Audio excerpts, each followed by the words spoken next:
Hey people, what's going on? Welcome back to the channel. Hope you're well and in good health. Okay, right now we're checking out this BBC article about inflation here in the UK. So let's see what's going on. So it says here, slowing food prices drive shock fall in inflation. Okay, so slowing food prices have driven a surprise fall in inflation last month, with the cost of living now at its lowest level in a year and a half. So that obviously on top of things sounds good. Inflation, which measures how price changes over time, fell to 6.7% in the year to August, down from 6.8% in July, official figures show. In its third month in a row that the figures has dropped, so that's good. 3 months in a row, inflation has been dropping. So prices rise for milk, cheese, and eggs slowed the most, while fish and vegetable prices also eased. There was also a drop in hotel and airfare costs, although fuel prices jumped. So it has affected the pockets of drivers, obviously petrol, diesel, because the fuel prices have gone up slightly. When the rate of inflation falls, it does not mean prices are coming down, but that they are rising less quickly. So there you go. I mean, yeah, it sounds good in terms of headline, but essentially prices haven't just dropped. It's basically there's a slower kind of pace now where they're coming down slowly. Then it says last month's figure was a surprise, as many economists had expected the figure to increase due to rising fuel prices. Chancellor Jeremy Hunt from the UK Parliament said that the news showed that the plan to deal with inflation is working according to him, but it's still too high, which is why it's all basically the more important to stick to the plan and get on with it basically. So Labour's Shadow Chief Secretary Treasury, basically Darren Jones, said the surprise fall in inflation was nowhere near enough. So essentially, you want to get it down to like 2% or lower. It will mean very little families across the country that can't afford to pay the bills. So you can see here in this chart, food inflation at 13.6% in August 2023. Then it goes on to talk about food prices, saying that they've gone up in terms of across the world, across the globe, following the war with Russia and Ukraine.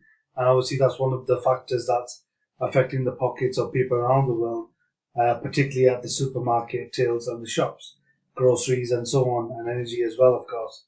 Now, the war disrupted supplies from the two countries, which have major exporters of goods, such as wheat and sunflower oil and fertilizer.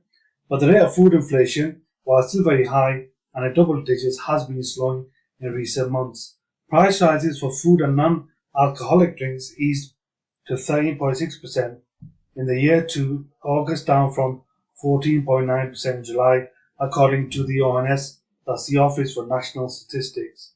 Now, Grant Fisney, chief economist at the ONS, said it remained a mixed picture, with the price of some items such as bread and cereals still going up while others are falling. So basically he's saying in the latest month we've seen falls in fish, oils, fats and vegetables. That's what he told BBC's Radio 4 Today programme. Now, food manufacturers are paying less for food than a year ago, he added, and that's basically starting to pass through to the consumers. So then it goes on to say the drop is potentially good news for consumers who have seen shopping and restaurants bills soar.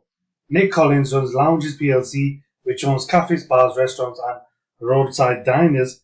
He's told the BBC that rising food costs had forced him to put up prices by a whopping 8% across the business over the last year.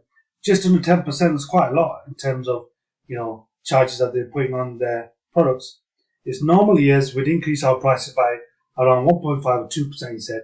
So 2%, that's nearly quadruple.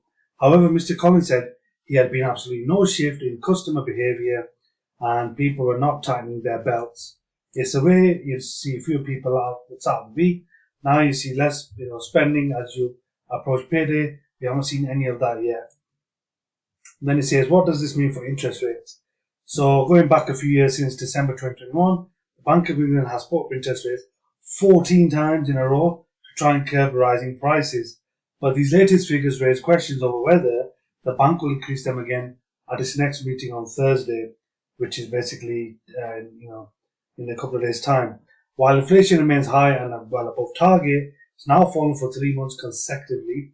As we mentioned, all in all, This will give some support to officials on the Bank's Monetary Policy Committee, which sets rates, who want to limit further rate rises right now. Another rise is expected to go from 5.25% to 5.5%, right? Which is probably going to be tomorrow. That's up by 0.25%. And the latest inflation data also suggests that government is more likely to meet its pledge to halve inflation this year. And speaking to reporters on Wednesday, the Chancellor said the independent forecasters are saying that we're on track to meet the Prime Minister's target, so let's see what happens. At 6.7%, the UK's inflation rate remains high compared to other rich countries. According to latest figures, inflation is 6.4% in Germany, 5.7% in France, 5.5% in Italy, and 2.5% in the USA. So you can see there that actually the UK has one of the highest inflation rates amongst Western nations. Okay, people, I hope you enjoyed this video. Hope it's given some insight into inflation right now. Please do like, share, subscribe, comment below. Let us know what you think. Is inflation affecting you? How have you seen the price of goods go? Let us know in the comments below. Please do comment. Okay, people, catch you in the next one.